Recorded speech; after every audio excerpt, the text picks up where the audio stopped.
Assalamualaikum warahmatullahi wabarakatuh. Dulu dan selamat menikmati. Majelis keempat dari pengajian Syekh Abdul Qadir Al-Jailani kali ini berjudul Segeralah Mencapai Pintu Taubat, disampaikan Al-Sayyid Syekh Muhyiddin Abdul Qadir Al-Jailani, di Madrasah Al-Mamurah, hari Ahad, 10 Syawal 545 Hijriah.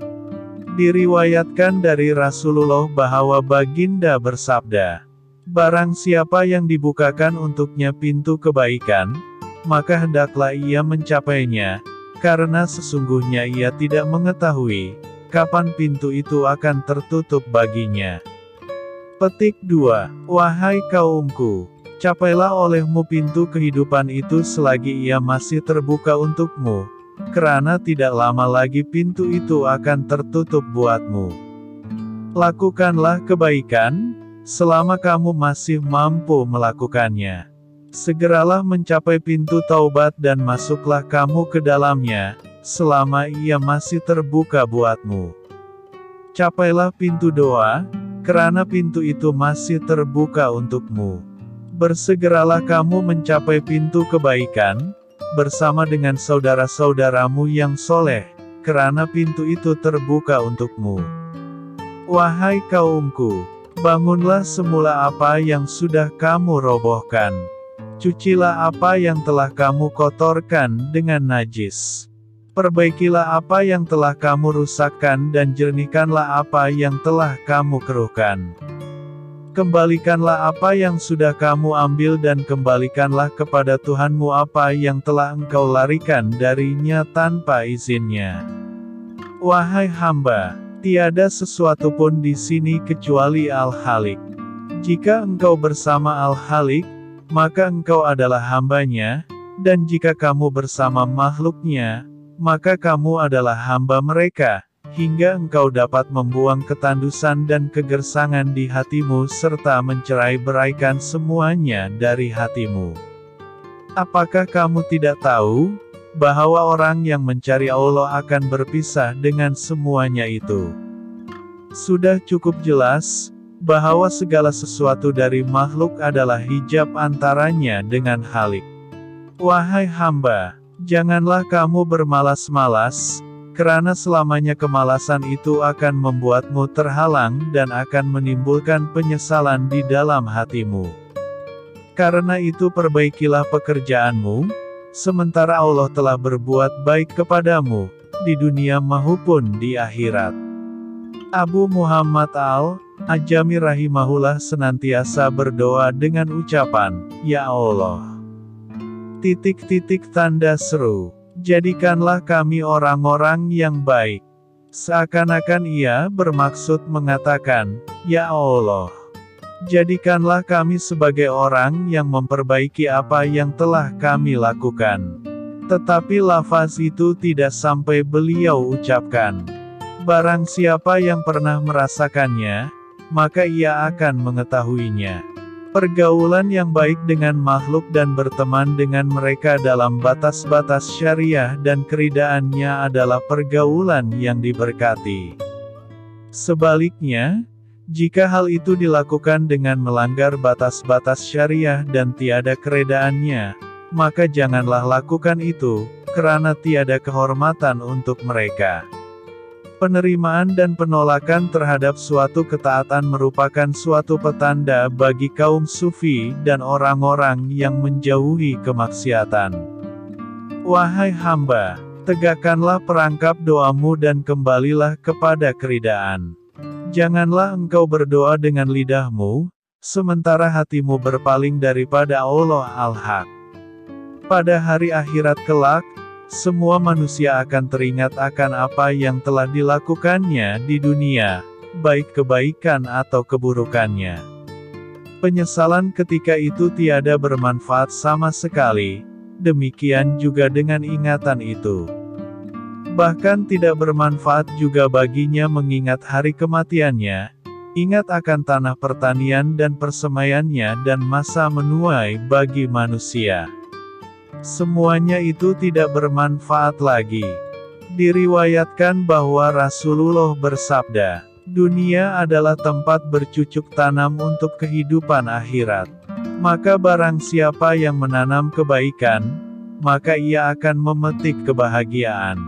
Barang siapa yang menanam keburukan, maka ia akan memetik penyesalan. Jika kematian datang kepadamu, maka engkau akan bangun, bagaimanapun bangunmu pada waktu itu tidak berguna lagi bagimu. Ya Allah, bangkitkanlah kami dari tidur orang-orang yang terlupa terhadap-Mu dan orang-orang yang tidak mengerti tentang Engkau. Wahai hamba, seru, persahabatanmu dengan keburukan akan menjadikan kamu orang-orang yang berprasangka buruk terhadap kebaikan. Berjalanlah kamu di bawah naungan Kitabullah dan sunnah Rasul-Nya, niscaya kamu akan berbahagia. Wahai kaumku, malulah engkau kepada Allah dengan sebenar-benar malu. Janganlah kamu melalaikan masa-masamu, janganlah kamu menjadikannya sia-sia, janganlah kamu menyibukkan dirimu dengan mengumpulkan sesuatu yang tidak dapat engkau makan, berangan-angan akan sesuatu yang tidak akan dapat engkau capai, membangun sesuatu yang tidak mungkin engkau diami. Karena semuanya itu akan menghalangmu dari makom Tuhanmu. Ingatan kepada Allah selalu terpasak di dalam hati orang-orang yang arif, sehingga mereka lupa akan segala sesuatu yang pernah diingatnya sebelum itu. Apabila hal itu dapat kamu laksanakan dengan sempurna, maka surgalah tempat tinggalmu, yaitu surga yang dipilih dan surga yang dijanjikan. Surga yang dipilih di dunia ialah ridha kepada kepada Allah, dekatnya hati kepada Allah, bermunajat kepadanya, menyingkap tabir yang ada di antaranya dengan Allah. Ini akan menjadikan pemilik hati itu seperti berteman dengan teman Allah di dalam kesunyiannya, tanpa perincian dan tanpa perumpamaan. Allah berfirman, tiada sesuatu jua pun yang menyerupainya, dan Dia adalah Maha Mendengar lagi Maha Melihat. Asy-Syura 11. Adapun yang dijanjikan, ialah segala sesuatu yang sudah dijanjikan oleh Allah Ta'ala kepada orang-orang yang beriman dan melihat kepada Zat Allah yang Maha Agung, tanpa hijab. Tidak disangsikan lagi, bahwa semua kebaikan adalah di sisi Allah, manakala keburukan itu berada di sisi Allah. Kebaikan adalah dalam menghadap kepadanya sedangkan keburukan itu adalah berpaling daripadanya. Setiap amalan yang kamu harapkan ganjarannya, maka ia adalah milikmu. Manakala semua amal yang kamu lakukan demi Allah dan untuk Allah, maka amal itu adalah untuknya. Apabila engkau beramal dengan mengharapkan balasan makhluk, maka balasan untukmu ada pada makhluk, dan apabila kamu beramal karena Zat-Nya, maka balasan untukmu adalah hampirnya dirimu kepadanya dan melihatnya. Kemudian, janganlah engkau mengharapkan balasan amalanmu secara keseluruhan. Segala sesuatu yang ada di akhirat, di dunia dan selain daripada Allah, bersandar kepadanya. Janganlah engkau mencari kenikmatan, tetapi carilah Zat yang memberikan kenikmatan itu kepadamu. Carilah jiran, sebelum kamu mencari rumah yang hendak engkau diami. Dia yang ada sebelum adanya segala sesuatu. Dialah yang mengadakan segala sesuatu, dan Dialah yang ada setelah segala sesuatu.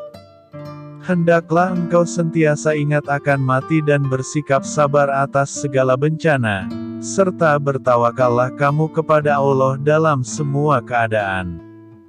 Jika ketiga-tiga tahap ini telah engkau laksanakan dengan sempurna, maka pada suatu ketika, akan datanglah malaikat kepadamu dengan mengingatkan kematian yang menjelang, dan ketika itu berhasillah kesuhudanmu. Dengan kesabaran, engkau akan memperoleh segala sesuatu yang engkau harapkan dari Allah, dan dengan ketawakalan, akan keluarlah segala sesuatu dari hatimu, sehingga ia hanya terkait dengan Allah semata-mata. Singkirkanlah dari hatimu dunia, akhirat dan segala sesuatu selain daripada Allah. Dengan demikian, maka akan datang kepadamu kesegaran dan ketenangan dari segala penjuru serta pemeliharaan dan perlindungan dari 6 penjuru mata angin, sehingga tiada ruang bagi makhluk untuk mencelakaimu. Tertutuplah daripadamu semua arah dan terkuncilah daripadamu semua pintu. Sehingga engkau tergolong kepada orang yang disebutkan oleh Allah dalam firman-Nya.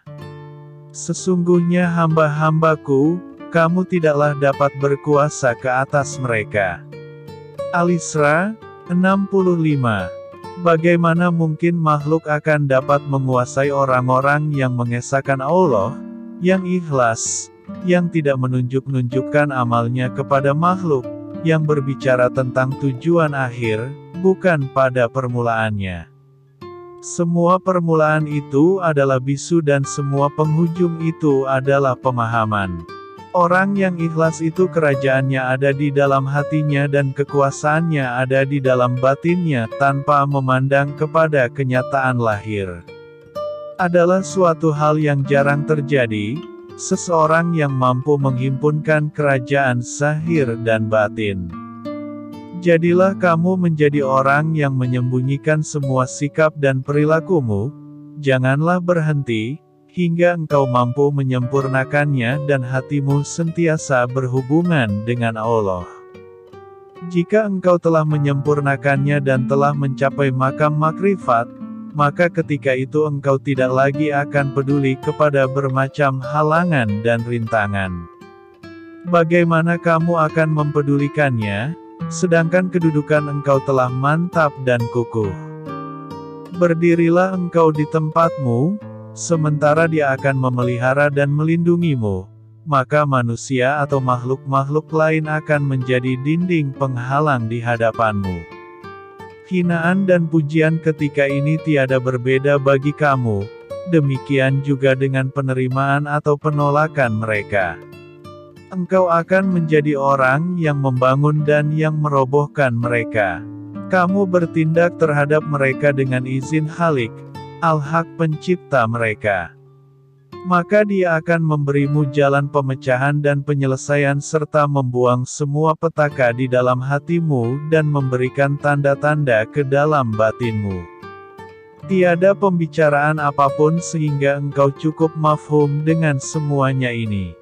Jika tidak, maka jadilah kamu orang yang berakal, janganlah berbuat bodoh.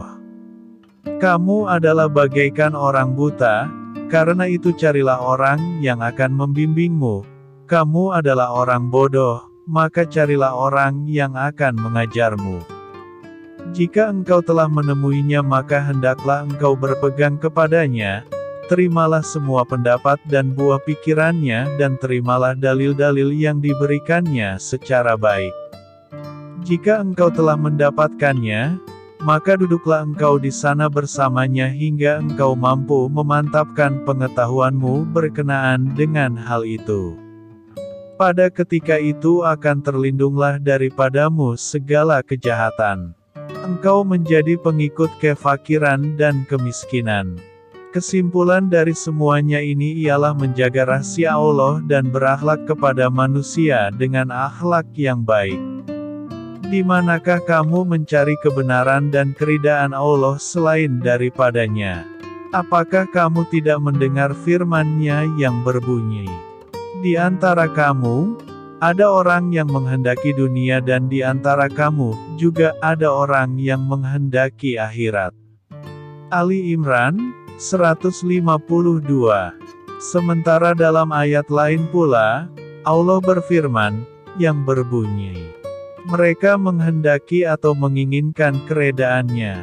Al-Kahfi 28.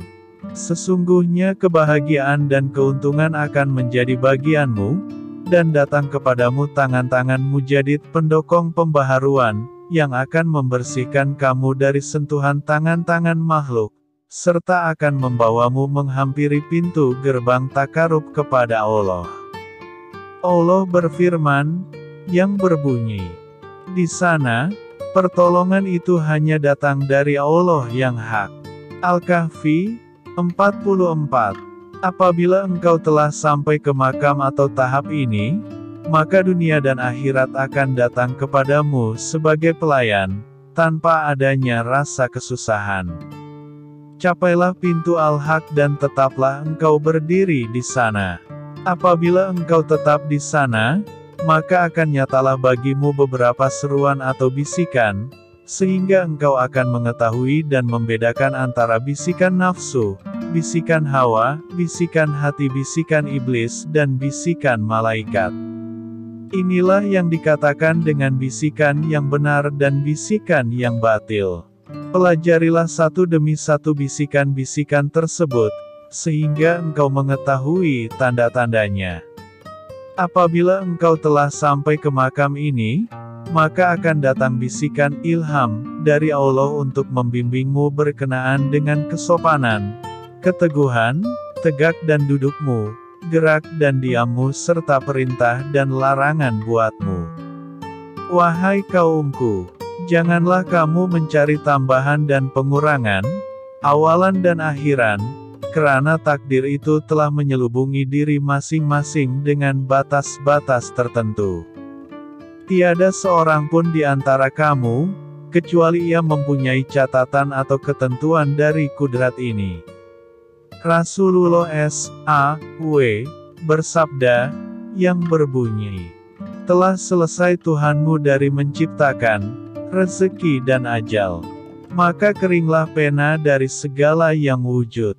Allah telah berlepas tangan daripada segala sesuatu yang telah ditetapkannya sebelumnya. Bagaimanapun, akan datang bagi segala sesuatu itu hukum-hukum yang ditutup oleh perintah-perintah, dalam bentuk larangan dan kewajiban. Oleh yang demikian, tidaklah halal bagi seseorang untuk mengemukakan hujah atau alasan hukum atau ketetapan yang telah lalu." Allah Ta'ala berfirman, yang berbunyi, "Dia Allah, tidak ditanya tentang apa yang diperbuatnya tetapi merekalah yang akan ditanya." Al-Anbiya 23. Wahai kaumku, beramallah kamu dengan amalan zahiriah, amalan yang nyata bagaikan tinta hitam di atas kertas yang putih, sehingga membawamu kepada mengamalkan amalan batin dalam urusan ini. Jika kamu mengamalkan amalan zahiriah, maka ia akan mendatangkan kefahaman bagimu terhadap perkara-perkara batiniah. Kemudian ia meresap ke dalam hatimu dan mempengaruhi jiwamu. Kemudian ia meresap ke dalam jiwamu dan mempengaruhi lisanmu. Kemudian ia meresap ke dalam lisanmu dan kamu sampaikan ia kepada manusia. Demikianlah alirannya terus-menerus secara berulang-ulang, untuk kemaslahatan dan kemanfaatan manusia sejagat. Alangkah beruntungnya kamu jika kamu mengikut Al-Haq dan mencintainya. Sebaliknya, alangkah celakanya kamu mengakui bahwa kamu mencintai Allah. Tahukah kamu bahwa untuk mencintai Allah itu diperlukan beberapa syarat yang mesti dipenuhi? Tanda tanya. Sebagian dari syarat-syarat cinta kepadanya itu ialah mentaatinya, serta tidak merasa tenang di sisi selain daripadanya, merasa tenteram bersamanya serta tidak merasa keberatan untuk tetap bersamanya. Apabila cinta kepada Allah itu benar-benar telah mantap dan terpasak ke dalam hati hambanya, maka hamba itu akan merasa tenteram bersamanya, dan membenci segala sesuatu yang melalaikan hati dan jiwa daripadanya. Karena itu bertobatlah kamu dari pengakuanmu yang bohong itu, karena semuanya itu tidak mungkin diperolehi dengan khayalan, angan-angan, dusta, munafik atau dengan sikap kepura-puraan. Bertobatlah kamu dan tetaplah kamu dalam taubatmu itu. Ketaubatanmu tidak sama dengan bagaimana engkau mengukuhkan taubat itu. Demikian juga dengan penipuan yang engkau lakukan, tidaklah sama dengan perbuatan yang engkau anggap dapat mengukuhkan pembohongan itu, serta apa-apa yang menjadi buah penipuan tersebut.